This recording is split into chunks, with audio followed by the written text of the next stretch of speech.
애청자 여러분, 진심으로 구독해 주시고 애청해 주셔서 감사드립니다. 오늘도 구독을 꼭 눌러 주시고 또 좋아요도 꼭 눌러 주시기를 기대합니다. 샬롬. 지난 시간에 이어서 말씀을 보면 우리 주와 함께 하리라고 하신 말씀대로 임마누엘이 되실 것입니다. 겁날 것이 없습니다. 그리고 그날에는 빛이 없겠고 그랬어요. 빛이 없겠고 광명한 자들이 떠날 것이라. 여호와의 아시는 한날이 있으리니. 한날. 이것은 비밀입니다. 한날은 그 누구도 모릅니다. 하나님 말씀하신 한날.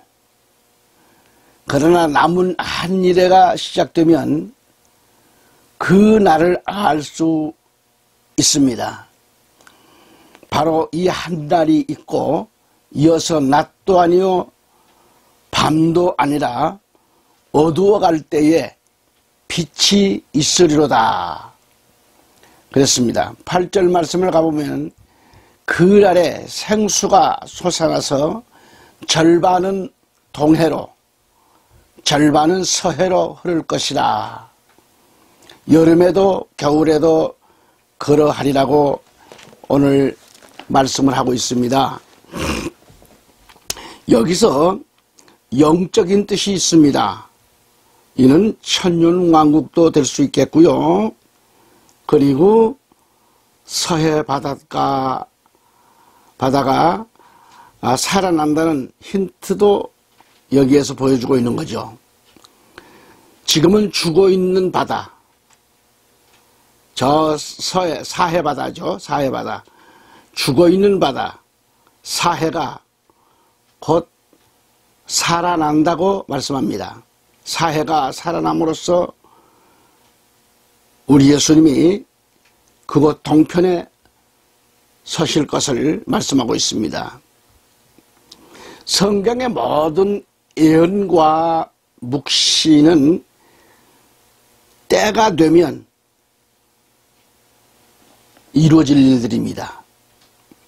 때가 되면 열리는 일입니다. 특히 오늘 4절 말씀을 사서 본다고 해도 말이죠. 오늘 이 시대에 점차적으로 열리고 있습니다. 그전에는 열리지 않았어요. 실제로 그대로 되어지고 있는 일들이 있고요. 이단들이 별짓을 다 한다 할지라도 소용없습니다. 그러나 때가 되면 모든 것이 확실하게 드러나게 되는 겁니다. 그래서 결국은 이날, 바로 두려운 날, 이날이 다가오고 있으니까 다 망하는 일밖에 없어요.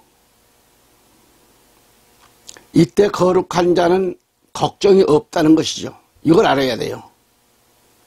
이때는 죄인들만 당하는 심판의 날이기 때문에, 그러므로 나와 여러분은 속히 회개하고 성결하게 씻고 거룩하게 살아야 하는 것입니다. 아멘. 자, 16절 말씀 가서 보실까요? 16절 가서 보시면 뭐라고 했을까요? 먹을 것이 그래요. 먹을 것. 먹을 것이 우리 눈앞에 끊어지지 아니하였느냐. 또 뭐라 그랬어요? 기쁨과 즐거움이 역시 우리 하나님의 전에 끊어지지 아니하였느냐는 것입니다.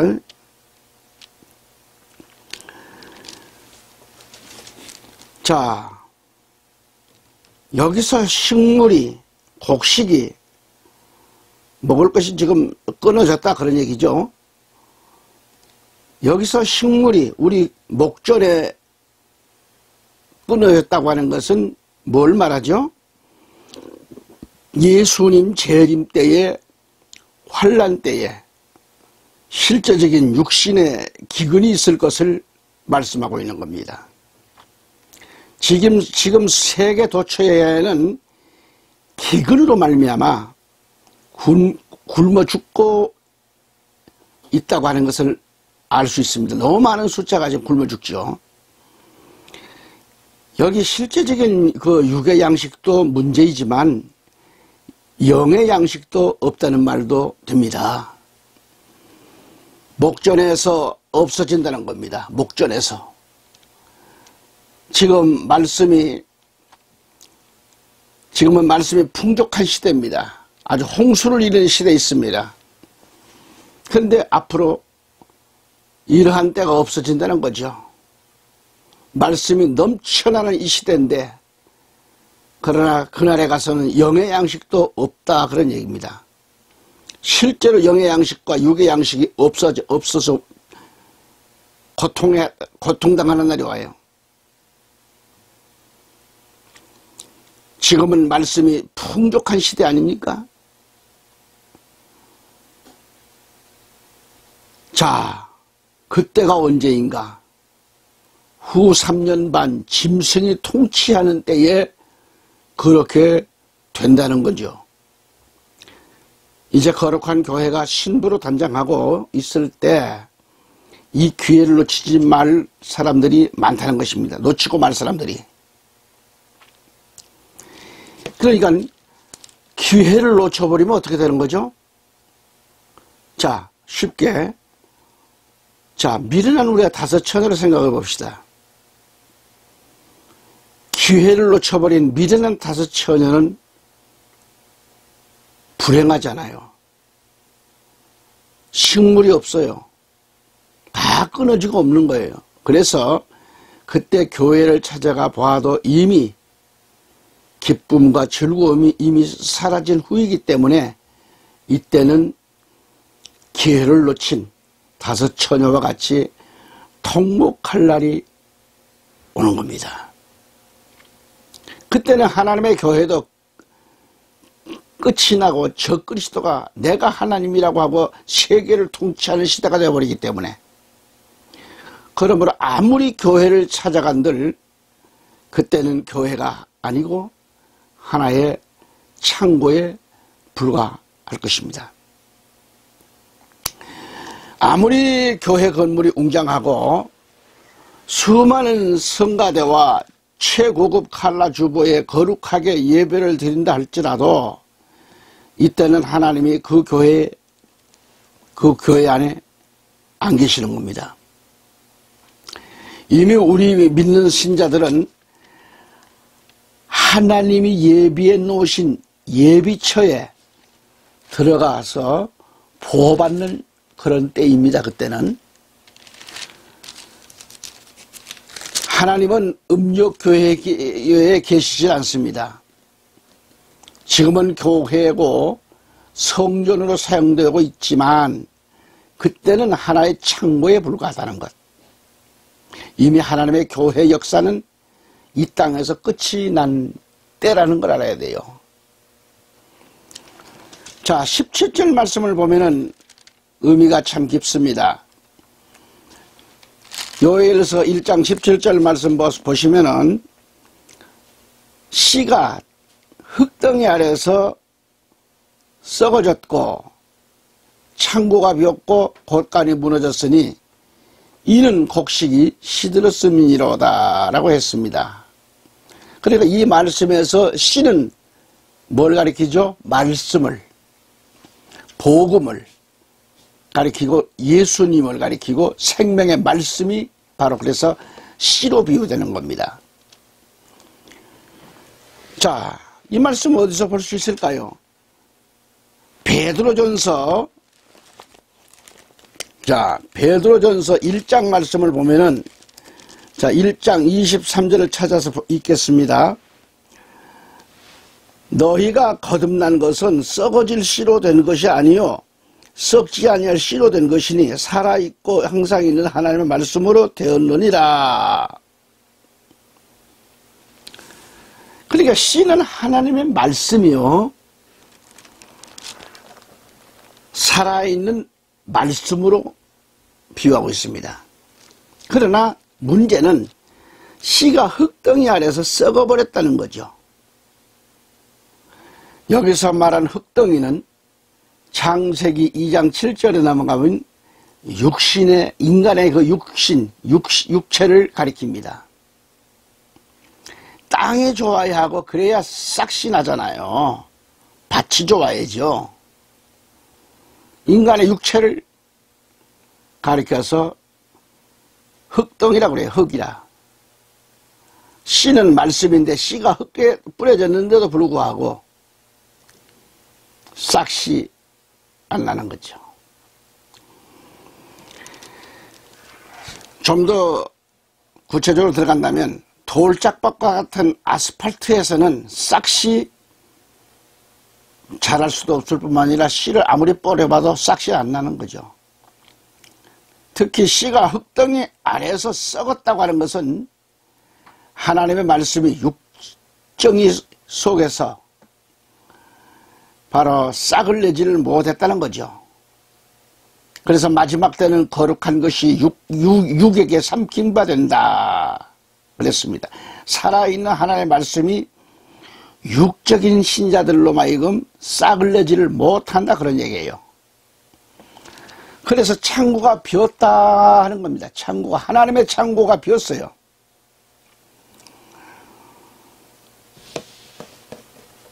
그러니까 마지막 때는 거룩한 것이 육에게 삼킨 바가 된다 그래요.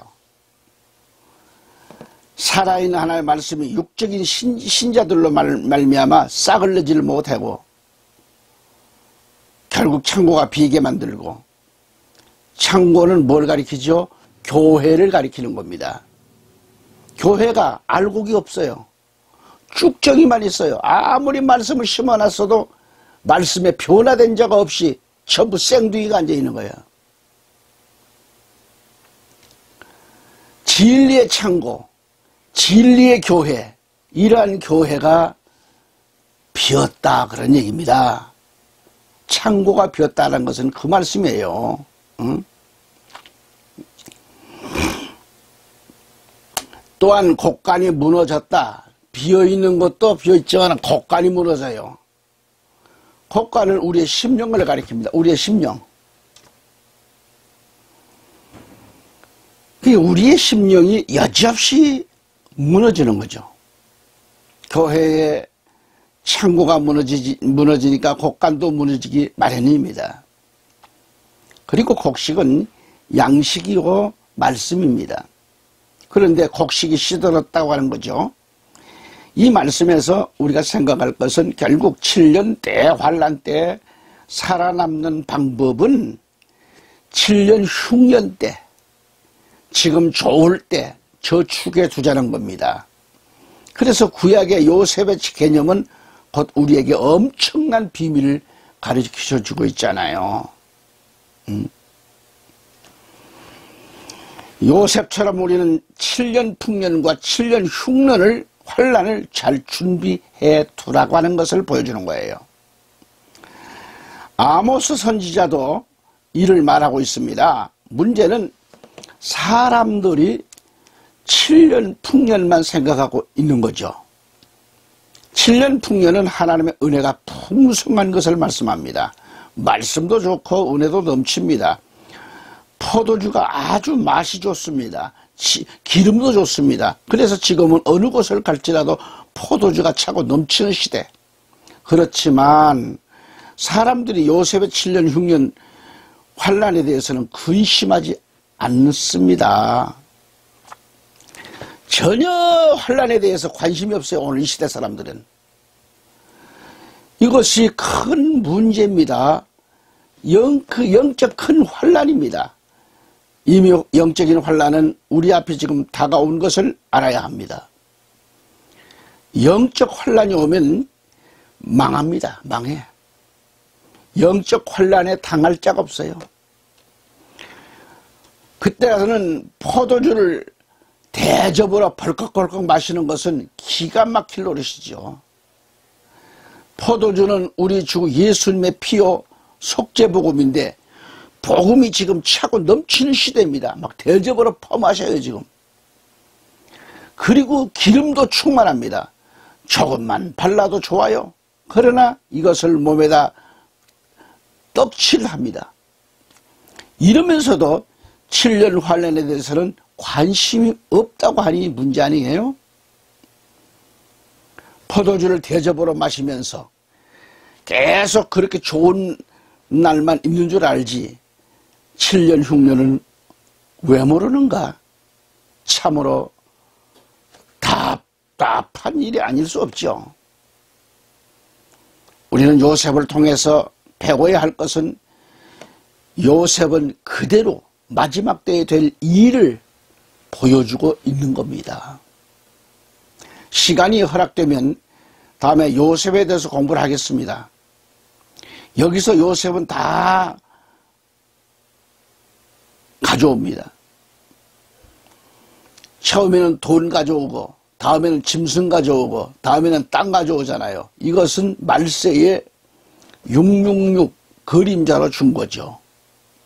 마지막에 666 짐승의 수 사람의 수를 찍을 때에 몽땅 가져옵니다. 땅도 가져오라는 겁니다. 이 세 가지가 등장하는 거예요. 요셉의 환란은 마지막 때에 될 사건을 그대로 보여주고 있었던 겁니다. 그래서 지금은 풍년 때입니다. 풍년 때에 주님을 위하여 열심히 노력하고 저축해 두어야 합니다. 믿음을 하나의 말씀대로 살아야 될 걸 말이죠. 다시 말해서 이때를 예비치 않으면 어떻게 되겠는가. 그래서 18절 말씀을 보시면은 생축이 탄생한다 그래서 탄식한다. 생축이 탄식한다 그랬어요. 생축이.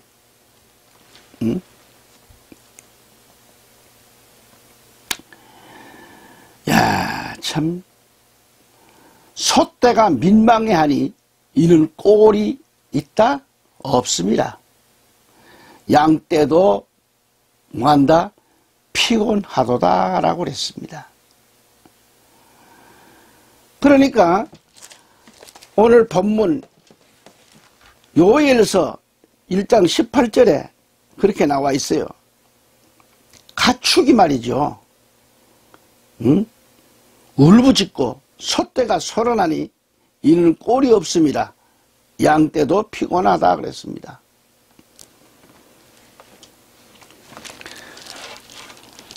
자, 생축이 탄식을 한다. 즉 가축이 말이죠. 또 소떼가 민망해한다. 왜? 꼴이 없기 때문이라 그랬어요. 꼴이 없기 때문이네. 그리고 양떼도 피곤하다 하도다 그랬어요. 이 말씀에서도 세 가지로 나옵니다. 상중하로 나눠봅니다. 첫째로 생축은 사도급 사명자 두중인 14만 4천도 될 수가 있겠죠. 이것은 마지막 때 정리하는 자를 가리킵니다. 생축은 살아있는 그대로 통째로 드리는 것을 말합니다. 그래서 예수님께서도 생축이 되셨어요. 자, 예배소서 5장 우리가 말씀을 보면은 예배소서 5장을 우리가 찾아보면은 어떤 말씀이 나오는가. 예배소서 5장 2절 말씀을 찾아보실까요? 2절을 찾아보시면 예배소서 5장 2절에 자 뭐라고 말씀했어요? 그리스도께서 너희를 사랑하신 것 같이 너희도 사랑 가운데서 행하라. 그는 우리를 위하여 자신을 버리사 향기로운 제물과 생축으로 하나님께 드리셨느니라. 그래서 생축으로 드려. 우리 예수님 오셔서 생축으로 드렸다는 생축으로. 여기서 생축으로 드리셨다고 하는 것은 십자가 희생을 말씀하잖아요. 그대로 산채로 드린 것을 말합니다. 생축이 탄식했다는 것은 주의 종들 중에서도 아주 특급, 사도급, 거룩한 종들에 속합니다. 순교자를 가리키는 거예요. 생축. 둘째로 소떼는 뭐요? 제2위에 해당되는 사명자를 가리킵니다. 사명자. 이사야 1장 2절로 3절 넘어가서 보실까요? 보시면은 이사야 1장입니다.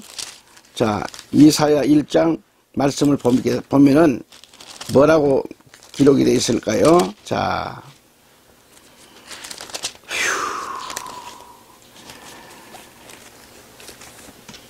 자, 1, 2절을 2절 3절 보겠습니다. 1장 2절 3절에 패역한 이스라엘 백성들이 하나님을 모른다고 하는 거예요. 그때에 소는 그 임자를 알고라고 그랬습니다. 이 말은 마지막 때 소가 뭐예요? 사명자. 사명자는 그래도 하나님을 안다는 겁니다. 그래서 하나님을 알고 나귀는 그 구유를 안다고 그랬어요. 예수님을 업고 간 그 나귀는 예수를 기억하는 겁니다. 소도 기억하고 있어요. 자, 사무엘상 6장 12절에 한번 찾아가서 보면은 6장 12절입니다. 사무엘상. 자, 6장 12절에 가서 보면은 베세메스의 두 암소가 젖 먹는 새끼를 떼어놓고 눈물을 흘리며 법궤를 끌 때에 좌우로 치우치지 않고 달려갔습니다. 그러니까 이 소는 죽을 줄도 알았어요. 전혀 사심을 버렸습니다. 새끼가 뒤에서 젖달라고 음매하고 불러도 그대로 달려갈 수밖에.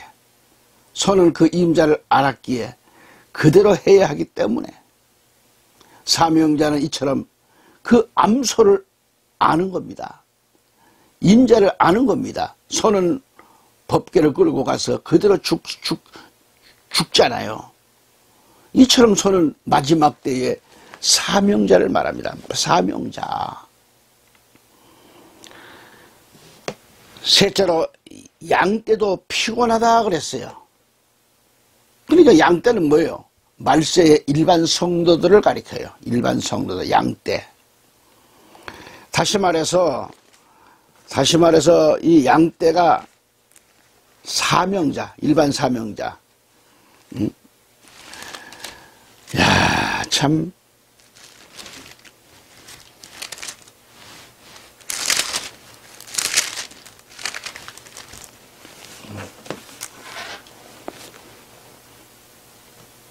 다시 말해서 양떼가 피곤하다는 것은요, 성도가 당할 환난과 큰 기근 때문입니다. 그래서 심령이 곤비하다고 말합니다.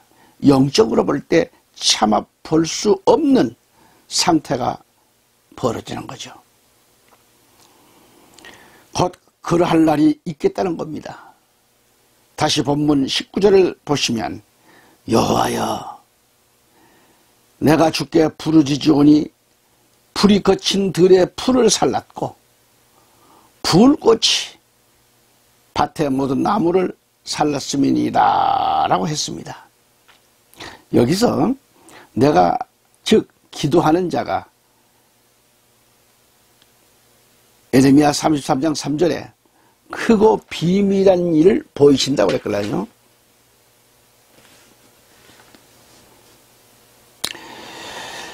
할렐루야. 전국에서 해외에서 이 방송을 구독해 주시고 애청해 주신 애청자 여러분,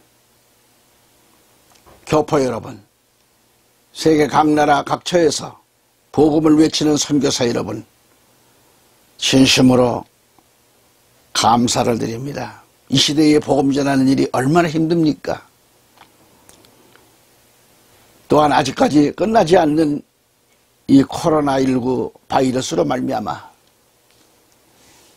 아픔을 겪고 있는 많은 우리 가족 여러분들, 또 이를 위해 수고하고 애쓰시는 의료진 여러분들, 자원봉사자 여러분들,